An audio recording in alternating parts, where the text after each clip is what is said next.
Fala galera, beleza? Eu sou o Pedro, sou bolsista integrante do PET Mecatrônica do IFSC Campus Florianópolis.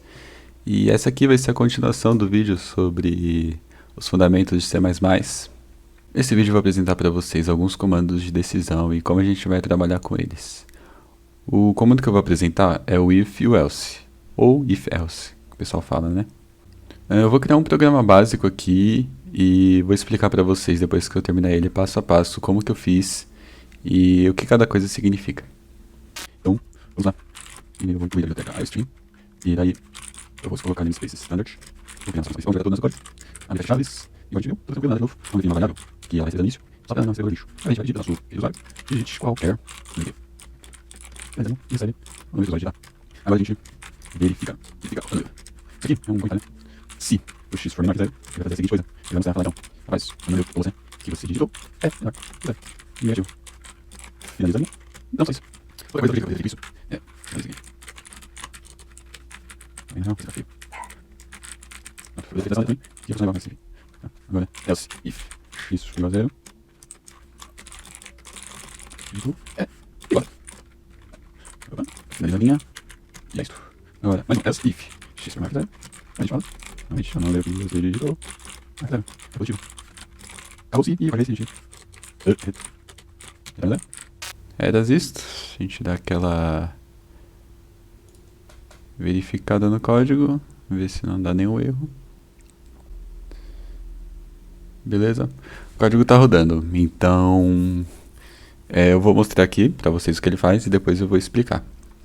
Primeiro eu pedi para o usuário digitar qualquer número inteiro, então vamos digitar só 4. O número que você digitou é maior que 0, positivo, beleza, parece que está funcionando. Vou dar mais uma vez, verificar todos os casos, digite qualquer número, menos 4. É menor que 0, negativo, ok. Mais uma vez, digite qualquer número, 0. O número que você digitou é igual a 0. Então beleza. Agora explicando aqui. Esse início eu não vou explicar, que é da última aula, se não viu, veja. Que é colocar a biblioteca que a gente vai usar, o namespace, a função principal e definir a variável. E daí a gente fala para o usuário digitar qualquer número inteiro e a gente chega e lê esse número e coloca no espaço de variável que a gente definiu aqui em cima. A gente definiu que o x é do tipo inteiro. E o usuário digitou e esse de número que ele digitou foi para o espaço de x. Beleza. Agora a gente vai verificar o número que o usuário digitou. A gente usa o if. O if, ele é um comando de decisão. Ele verifica se esse algo que está dentro do parênteses está sendo cumprido, e caso seja cumprido, ele executa o que está dentro das chaves. Então, se o x for menor que... Esse menor é um operador, é o que a gente chama de operador. Já vou explicar melhor sobre eles. Então, se o x ele é menor que 0, ele executa essa operação aqui dentro. Então, se o usuário digitar um número negativo, vai aparecer essa mensagem. O número que você digitou é menor que 0, negativo. Beleza. Eu coloquei isso aqui em forma de comentário. Por quê? Porque eu posso... quando eu tenho só uma ação, apenas uma ação, tipo uma linha de código, que o if vai executar, eu não necessariamente preciso das chaves. Mas enfim, só uma curiosidade. Beleza. Agora aqui apresento o else if. O else if, ele é igual ao if, só que ele é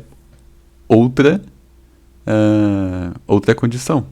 Por exemplo, se essa condição for satisfeita, ele executa essa ação. Beleza, mas e se ela não for satisfeita? Então, se não, ele verifica se essa condição é satisfeita, que no caso é o operador igual, e quando tem dois igual junto, é símbolo de igualdade para o C++. Então, se essa condição, se não for satisfeita, e se o x for igual a 0, então aparece essa outra mensagem, o número que você digitou é igual a 0. Beleza, mas e se essa condição também não for satisfeita, nenhuma dessas duas? E se o x for maior que 0, o número que você digitou é maior que 0. Outro jeito que eu poderia ter feito isso também, que eu pensei agora, é apenas adicionar um else. Eu não precisaria aqui, nesse caso específico, colocar o else if, porque aqui é se nenhuma das condições anteriores for satisfeita e se essa condição for satisfeita. Porém, se o x não é negativo e o x não é igual a zero, então só resta o x ser positivo. Então ele não necessariamente precisa cumprir esse if. Então só o else eu poderia colocar. Que daí agora está significando, caso nenhuma dessas outras condições seja cumprida, então o número é positivo, que só resta ser positivo. Então, vamos botar para rodar e vamos verificar aqui se está funcionando. Ó, vamos digitar o menos 4. Ele fala, beleza, o número é menor que 0. Se a gente digitar 0, o número é igual a 0. E caso a gente digite 4, ele aparece, o número que você digitou é maior que 0. Então, tudo funcionando. E esse é nosso código básico. Agora eu vou falar um pouco sobre os operadores. Os operadores em C++, eles não necessariamente são usados apenas em comandos de decisão, que nem o if-else, mas principalmente neles. Aqui está uma lista com os operadores mais utilizados em C++. A gente tem o menor que, o maior que, o igual, o maior ou igual, o menor ou igual, e por último tem a exclamação, que ela é como se fosse um não. Por exemplo, se o número não é menor que, blá blá blá blá blá blá, ou se a condição não é maior que, ou se a condição não é igual que, dadadadadana. Então a exclamação, ela representa uma oposição ao operador seguinte. Vale citar que o símbolo de igualdade, né, que são dois iguais, ele não é só um igual, porque quando é só um igual, é o que a gente usa para indicar um valor a ser recebido por uma variável. Por exemplo, x igual a 5. É porque então a variável x, ela vai receber o valor 5. Então, tipo, quando tem só um igual, é de recebe. E quando tem dois iguais, é de igualdade. Além desses operadores lógicos que eu expliquei agora, a gente também tem um outro tipo de operador, que eles são operadores que vão auxiliar a gente no processo das condições. Por exemplo, se a gente quiser indicar duas ou mais condições ao mesmo tempo, a gente pode usar o operador e. São esses dois e's comerciais juntos.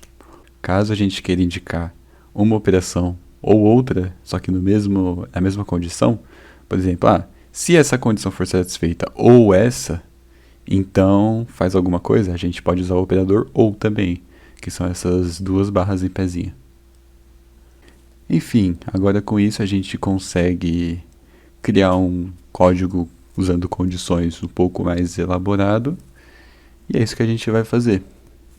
Então vamos voltar aqui no Visual Studio, apagar tudo e fazer um novo código, agora usando esses novos operadores que a gente acabou de ver. E para fixar um pouco mais a ideia do if e do else. Então vamos lá. Aqui eu vou colocar uma biblioteca chamada math.h, porque ela nos dá algumas funções matemáticas para a gente usar. Eu vou usar umas aqui, já eu explico. Beleza, a nossa estrutura aqui foi criada. E a gente vai fazer o que a gente definir uma variável e falar para o usuário não voltar.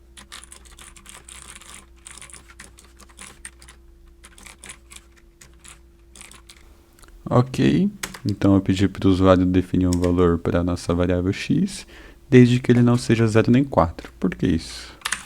Porque a gente vai falar se o número que o usuário digitou, se x, ele for igual a 0. Ou, aí tá o ou se x for igual a 4, então a gente vai vir aqui e vai falar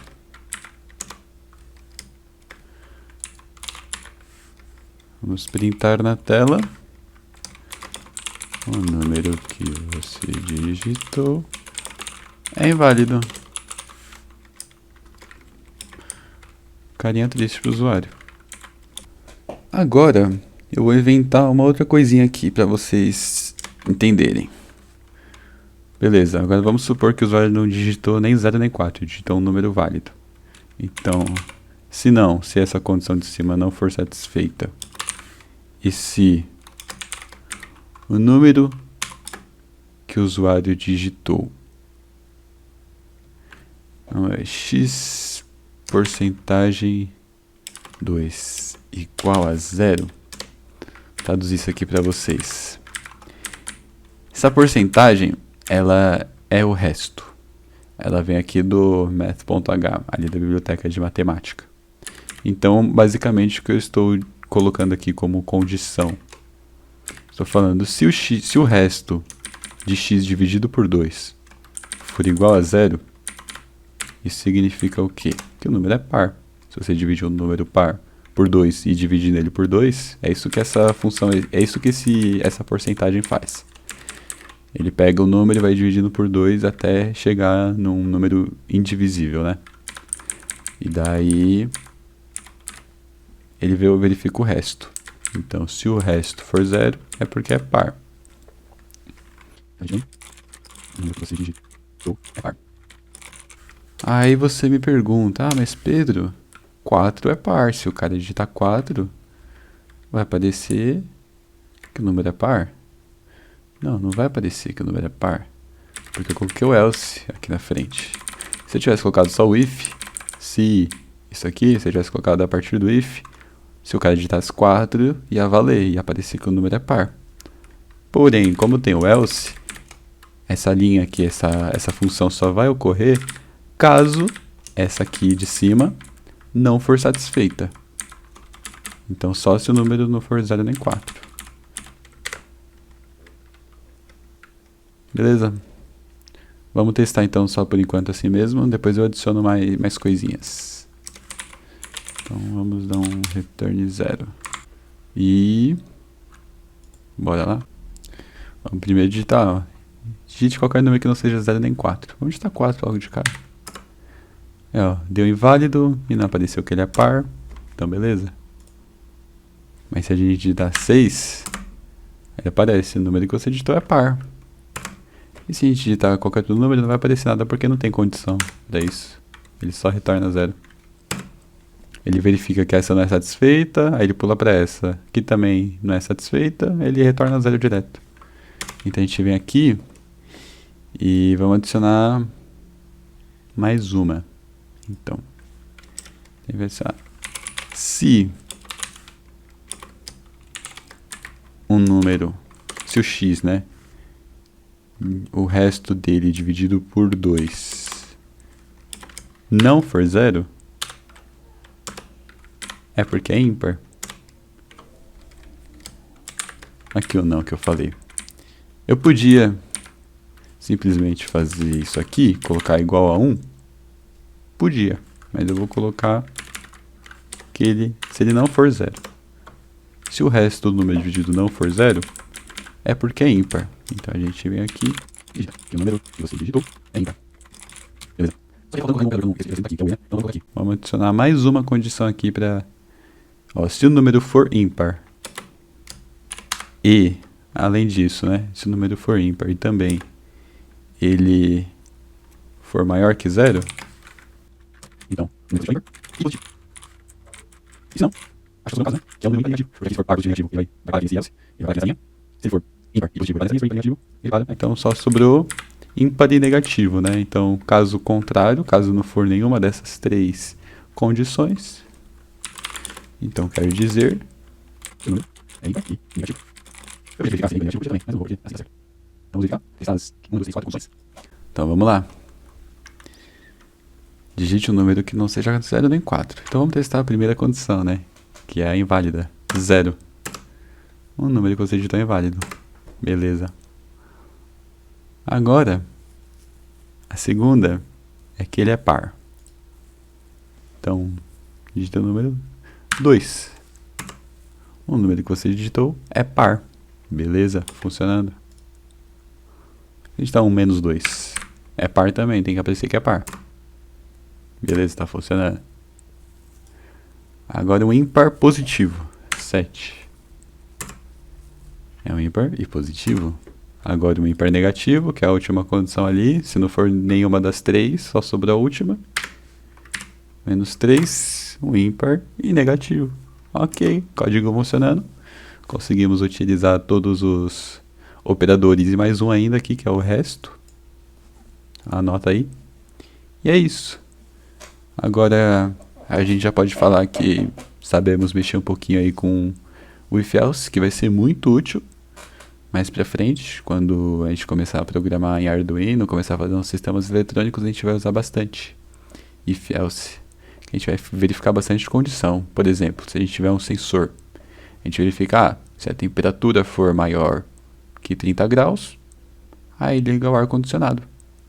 Ou se a temperatura for menor que 20 graus, liga o aquecedor. Beautiful. É isso aí, rapaziada. Então, esse vídeo vai ficar por aqui.